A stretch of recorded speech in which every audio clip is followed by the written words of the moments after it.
আসসালামু আলাইকুম। আশা করি সবাই ভালো আছেন। দীর্ঘ সময়ের পর ছোট্ট একটা ভিডিও নিয়ে এসেছি। আশা করি ভালো লাগবে। আমরা যারা শুটকি ভর্তা জাতীয় খাবার পছন্দ করি তাদের জন্য দারুণ একটা রেসিপি। চলুন তাহলে একদিন বানিয়ে 1 মাস যাতে নিশ্চিন্তে শুটকির ভর্তা খেতে পারি সেই রেসিপিটি দেখে নিই। বেশ কিছু শুকনো মরিচ নিয়েছি। মরিচগুলো বোটা ফেলে ধুয়ে নিয়েছি। এই মরিচগুলো মিষ্টি মরিচ। আমি ঝালটা খুব কম খাই, তাই মিষ্টি মরিচ নিয়েছি। আপনারা চাইলে এর মধ্যে ঝাল মরিচটাও নিতে পারেন।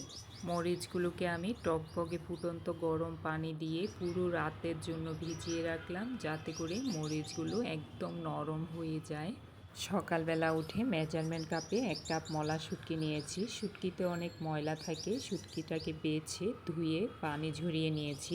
চুলায় একটা প্যান বসিয়ে তার মধ্যে 1 টেবিল চামচ সরিষার তেল নিয়েছি। ইচ্ছে করলে রান্নার তেলটাও ব্যবহার করা যাবে।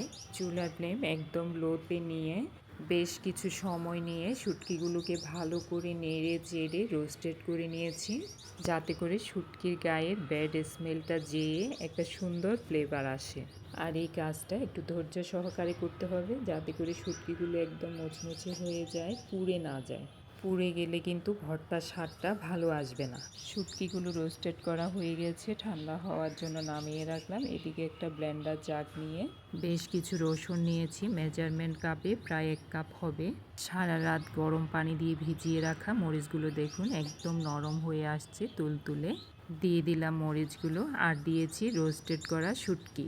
সবগুলো মিশ্রণ ব্লেন্ডার জাগে ব্লেন্ড করে নিব। চুলায় একটা প্যান বসিয়ে তার মধ্যে নিয়ে নিয়েছি বেশ কিছু সরিষার তেল। মেজারমেন্ট কাপে 1 কাপ হবে। সরিষার তেল বাসায় না থাকলে রান্নার তেল দিয়েও হবে, তবে সরিষার তেল দিয়ে করলে শুটকির ভর্তা বলেন আর আচার বলেন একটু ঝাঁঝালো ফ্লেভার আসবে, খেতেও ভালো লাগবে। আর দিয়েছি বেশ কিছু পেঁয়াজ কুচি। পেঁয়াজের পরিমাণটা বেশি হলে ভর্তাটা একটু মিষ্টি মিষ্টি খেতে ভালোই লাগবে। আর দিয়েছি কিছু গোটা রসুন। এটা ইচ্ছে করলে দিতে পারেন, না দিলেও চলবে, যেহেতু বাটা রসুনটা দিয়েছি। স্বাদ মতো একটু লবণ দিয়ে দিলাম। আমার কাছে মনে হয়েছে এভাবে গোটা রসুন দিলে ভর্তাটা দেখতে সুন্দর লাগে, ইভেন রসুনটা ভাতের সাথে মেখে খেতে ভালোই লাগবে, তাই দিয়েছি। পেঁয়াজ রসুনগুলো 3 থেকে 4 মিনিট তেলের উপরে একটু ভেজে নিয়েছি। একটু নরম হয়ে আসার পর দিয়ে দিলাম 1 চা চামচ হলুদ গুঁড়া, 1 চা চামচ ধনিয়ার গুঁড়া, 1 চা চামচ জিরা গুঁড়া। গুঁড়া মশলাগুলো দেওয়ার পর 2 থেকে 3 মিনিট পেঁয়াজ রসুনের সাথে নাড়ানোর উপর রেখে কষায় নিয়েছি। এই পর্যায়ে দিয়ে দিলাম রসুন মরিচ শুটকির ব্লেন্ড করে নেওয়া মিশ্রণটা দেওয়ার পর 5 থেকে 6 মিনিট সময় নিয়ে ভালো করে নাড়ানোর উপর রেখে কষায় নিতে হবে। আমরা সবাই বলি রান্না কে না পারে, আসলে রান্না হলো একটা আর্ট। এখানে আপনি যতটা সময় দিয়ে ভালোবেসে গুছিয়ে রান্না করবেন অতটাই মজা হবে।